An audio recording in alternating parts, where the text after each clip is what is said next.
Olá, amigo. Eu sou o professor Andrés Menendez. Estou no terceiro vídeo do nosso curso de programação orientado a objetos utilizando a linguagem Java. Nesse episódio, vamos chamar assim, nós vamos falar sobre classes e objetos, mas ele é uma continuação do vídeo 2. Então, se você chegou aqui através de um link, se você não está vendo os outros vídeos, eu sugiro que você volte lá e olhe o vídeo número 2, ou o número 1 também, mas o número 2 basicamente, porque é uma continuação para o que a gente vai falar nesse outro vídeo, tá certo? A gente falou sobre todos esses slides aqui, tá certo? Então é importante que você reveja ou veja, né? Se você viu e esqueceu, volte lá, e se você não viu, volte lá para você entender o que nós vamos falar a partir de hoje. Esse foi o último slide que nós falamos lá no vídeo número 2, né? Falamos sobre alguns detalhes do princípio do encapsulamento, né? Como esconder os detalhes dos métodos, né? Ou seja, os detalhes da implementação de um determinado comportamento numa classe. Também aqui a preservação de mudanças nos atributos, né? Nós vamos falar bastante sobre isso hoje, né? Mas é importante você entender o princípio do encapsulamento. Enfim, vamos iniciar realmente o nosso vídeo de hoje falando sobre classes. Esse slide foi retirado da apresentação do vídeo número 2, onde lá definimos uma classe jogador que tinha atributos e comportamentos. Nós falamos sobre esses dois elementos importantes. Os atributos que nós encontramos, né, na verdade encontramos não, né, definimos para a classe jogador, foi o time, número da camisa, posição e velocidade, que na verdade os atributos, quando a gente pensa em orientação a objetos, eles são dados. Eles são variáveis que vão armazenar dados sobre um determinado jogador. E os comportamentos que foram definidos aqui, chutar, tocar a bola, driblar, correr, dar carrinho, enfim, vários outros comportamentos que você pode ter, eles na verdade são métodos, é código que você escreve para fazer a implementação daquele comportamento no objeto, tá certo? Então esses caras aqui, quando a gente transforma em código, o que a gente tem é isso aqui. Essa é uma versão simplificada da definição de uma classe jogador, tá certo? Aqui a gente tem um modificador, né, para dizer que essa classe vai ser pública, ou seja, ela vai poder ser visualizada. Aqui nós temos a definição, né, através da variável, da palavra reservada, desculpe, class, ou seja, a definição de uma classe, e aqui é o nome que você está dando para essa classe, tá certo? Existem regras que você deve seguir, né, como não começar com número, enfim, algumas regras que você pode encontrar para a definição de classes. Como uma boa prática, normalmente as classes em Java são iniciadas com a primeira letra em maiúsculo. Depois nós temos um abre-chaves e vai fechar chaves quando terminar a classe. E aqui é que entra um dos princípios do encapsulamento. Veja que essa classe ela já tem contida dentro dela ou encapsulada dentro dela os atributos e os métodos, ou seja, tudo uma estrutura só. Então esse é um dos princípios que é o encapsulamento, tá certo? Aqui eu tenho a definição dos atributos, aqui a definição de variáveis em Java, tá certo? Só que essas variáveis são chamadas de atributos, pois elas estão dentro da classe que estamos definindo aqui, que no caso é jogador. Nós definimos a posição como string, uma altura como inteiro. A gente poderia até trocar isso aqui por double, né? Que na verdade a altura tem que ser em metros, né? Mas pensando em que poderia ser em centímetros, aí poderia ser int. Se não, a gente poderia trocar aqui por double. Não saiu na cor que eu queria, vamos botar depois, tá? Deixar esse slide certinho. Então eu defini a altura como double, e a altura fica em metros, né? 1,70, 1,80, 1,90, enfim. E o número da camisa, que aí sim é um inteiro. Que aqui vai ter 1, 2, 3, o número que cada um usa. E aqui nós temos a definição dos métodos, tá? A definição dos métodos, nós podemos ver aqui, embora a gente tenha uma definição melhor sobre como implementar um método, né? Qual é o tipo de retorno, quais são os parâmetros que vem aqui, né? A implementação do método, enfim. A gente pode ver de uma forma simplificada aqui, né? Eu defini 3 métodos, um chamado getPosição, outro chamado correr e outro passar a bola. E aqui a gente pode realmente perceber uma definição de uma classe Java já é um pouco mais concreta, né? Porque até agora, né, nos 2 vídeos anteriores, a gente não tinha visto código em si, né? Esse é o primeiro momento onde a gente está vendo o código. E é claro que nós vamos fazer um vídeo onde a gente vai criar uma classe em jogador, vamos fazer isso ou no Eclipse ou no NetBeans, dependendo do que eu utilize, tá certo? Talvez o NetBeans, porque ele facilita algumas coisas na implementação das interfaces gráficas, que eu quero inserir mais do meio para o fim do curso. Então nós vamos fazer isso lá na IDE, né, na ferramenta. E aí é como criar uma classe, enfim, alguns outros detalhes, mas agora nós estamos vendo de uma forma simplificada a criação de uma classe, tá certo? Nesse outro slide aqui, eu estou mostrando alguns objetos de uma determinada classe, né? Lembra que a gente já falou das diferenças entre classes e objetos. Aqui nós temos um objeto que tem alguns atributos, né? Ele é o goleiro para a posição, ele tem 1,98 para a altura e o número da camisa dele é 13. Né? Se a gente for aumentar aqui, você vai poder perceber isso, né? Esse é um outro. A posição dele é atacante, a altura é 1,80, o número da camisa é 16, tá certo? Então eu tenho aqui objetos, tá certo? Criados a partir dessa classe, tá certo? Cujos atributos foram definidos, tá certo? Se você for olhar aqui, os atributos definidos. Então eu tenho vários objetos, tenho 2 aqui, na verdade eu tenho mais, né? Porque eu não defini os outros, mas esse é um objeto, aqui também é um objeto, aqui também é um outro objeto. Eu tenho esses diversos objetos que pertencem à classe, são objetos diferentes. A classe é a mesma, mas os objetos são diferentes. Ok? Continuando aqui falando sobre atributos, a gente já falou um pouco, né, que os atributos estão encapsulados dentro da estrutura class, que está aqui, tá certo? Ou seja, eles fazem parte, os atributos fazem parte da estrutura da classe, tá certo? E um detalhe que é muito importante, muito importante, é que eles podem ser acessados por todos os métodos. Então, o que você define como um atributo da classe, ele pode ser visualizado em qualquer um desses métodos. Isso é um dos pontos que muitos alunos têm dúvida. Eles não entendem, né? Até no popular cair a ficha, que ele pode acessar qualquer um desses elementos aqui dentro. Que aqui dentro, que eu coloquei aqui será inserida a lógica do método, coloquei também o seguinte, o método tem acesso a todos os atributos. Então aqui eu posso pegar e dizer assim, ó, número da camisa é 200, por exemplo. 200 é estranho, né? Número da camisa é igual a 8. Não é muito usual a gente fazer isso, né? Pensando numa classe de verdade, mas eu posso mexer nisso, tá certo? Então é importante que você entenda isso. Todos esses caras aqui, todos esses atributos, eles podem ser mudados, né, alterados dentro dos métodos. Que isso é o que normalmente acontece, você muda os atributos, tá certo? Dentro dos métodos. Um outro elemento aqui, né, esse modificador, como a gente comentou, você pode dizer que ele é público, privado, pode dizer que não é nada, ou pode dizer que ele é protegido, tá certo? Pensando de uma forma simplificada nesse momento, né, em público e privado, se você especifica o atributo como privado, a gente vai restringir o acesso externo a esse atributo. Ou seja, eu não vou conseguir visualizar externamente esses atributos. Se eu deixo ele público, esses atributos poderão ser vistos externamente à classe, tá certo?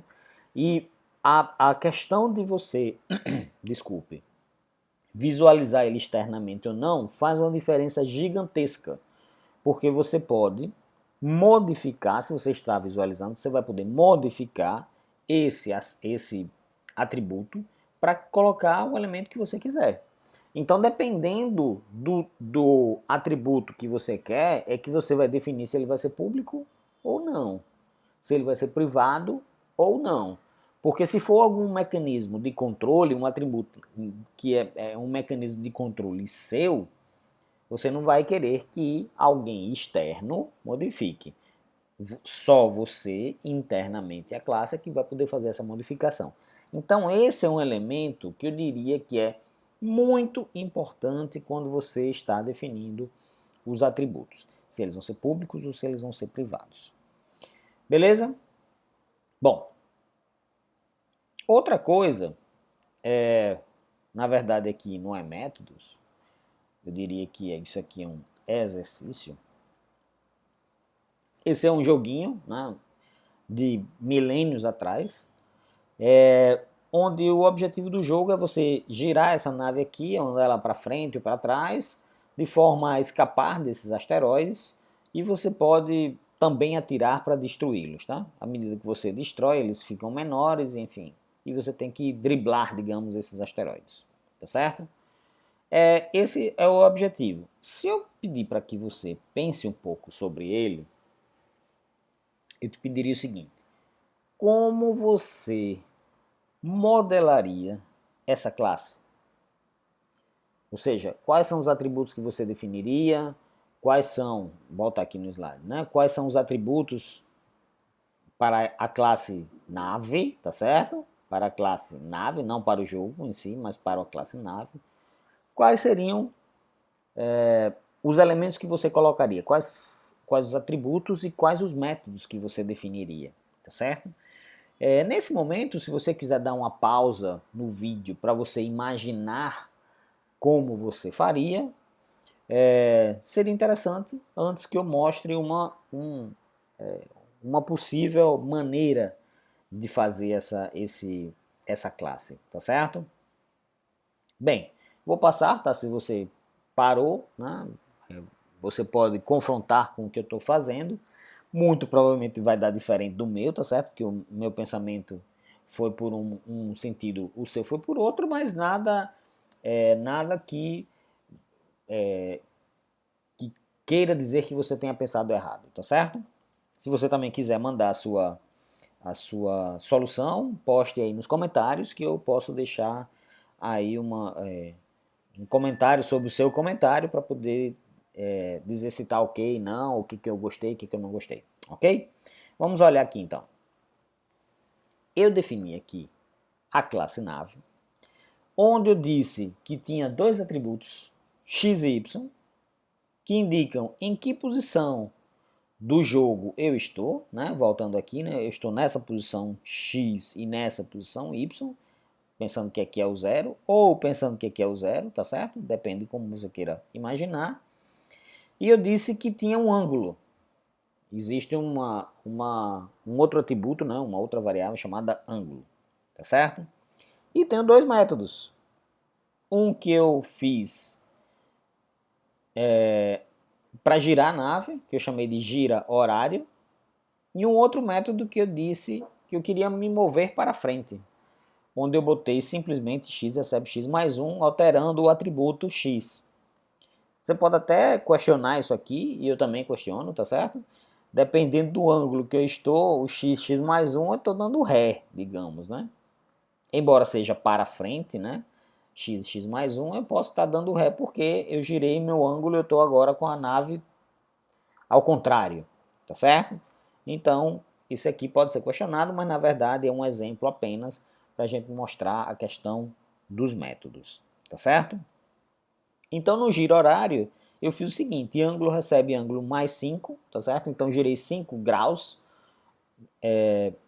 no sentido horário, tá certo? Se ângulo no sentido horário, se o ângulo for maior do que 360, eu digo que ângulo é ângulo menos 360 para poder dar a rotação completa da nave, caso eu tenha atingido essa rotação, tá certo? Veja, esses são os dois elementos que eu defini aqui como métodos e os atributos aqui, esses três atributos, tá certo? Talvez a sua solução seja um pouco diferente, porque você imaginou outras coisas, mas isso não quer dizer que está errado. Eu apenas estou colocando esses caras para poder fazer a explicação dos métodos, tá certo? Tenho aqui outros métodos tá certo? Onde eu estiquei a classe jogador para implementar esses métodos e especificamente para o atributo posição. Eu implementei dois métodos, um chamado setPosição e um chamado getPosição, tá certo? Por que isso? Se você define um atributo como privado, eu diria que de forma externa, né, como a gente já falou, não vou poder ter acesso ao que está lá. Tá entendido isso? Então, se eu defino, vamos repetir, né? Se eu defino um atributo como privado, externamente, o que significa externamente? A aplicação não vai ter acesso ao dado que está armazenado aqui. Mas imagine que você quer dar acesso. Então, esse acesso pode ser um acesso controlado ou não. Se não for controlado, você vai lá e bota public aqui. Se você bota public aqui, o que passaria a acontecer? Eu teria acesso na aplicação à posição e eu poderia modificá-lo do jeito que fosse necessário, tá certo? Nesse caso específico de setPosição e getPosição, né, o getPosição ele devolve o que está guardado nesse atributo, né? Ele está retornando uma string e está devolvendo o que está em posição. Então, nesse caso, eu estou pegando o valor que está lá. O getPosição faz isso. E o setPosição, eu passo como parâmetro, isso aqui é uma passagem de parâmetro, a posição que eu quero e guardo no atributo. Esse dis.posição é esse cara. Eu tive que colocar o dis porque esse nome está igual a esse nome. Então, para poder saber quem é quem, eu utilizo esse dis. Esse passa a ser, essa posição, melhor dizendo, passa a ser o parâmetro e essa posição com o dis passa a ser o atributo. Então, eu estou de forma externa, já que esses métodos são públicos, de forma externa, colocando dados no set e pegando o dado no get. Então, quando a gente fala, vamos fazer métodos get e set, significa o quê? Significa que eu vou fazer um atributo que vai colocar dados e vai retirar dados de um determinado atributo. Tudo bem? Alguma dúvida? Se você tiver alguma dúvida, amigo, mande seu comentário, deixe aí, que eu responderei assim que puder. Bom, recapitulando aqui, né? Falando tanto do episódio 2 quanto do episódio 3, nós falamos de encapsulamento, que é um elemento importante dentro da orientação a objetos, um dos pilares. Permite que eu possa esconder detalhes de implementação, esconder os atributos, esconder variáveis de controle, manter tudo dentro de uma estrutura só. Importante. Falamos de classes, de objetos, de atributos e de métodos. Sendo que classe, né, é um modelo que você segue, objetos seguem esse modelo para criar elementos, entre aspas, aí, de verdade, e dentro da classe nós temos atributos e métodos, no qual os atributos permitem que você guarde dados e os métodos permitem que você defina uma lógica de programação.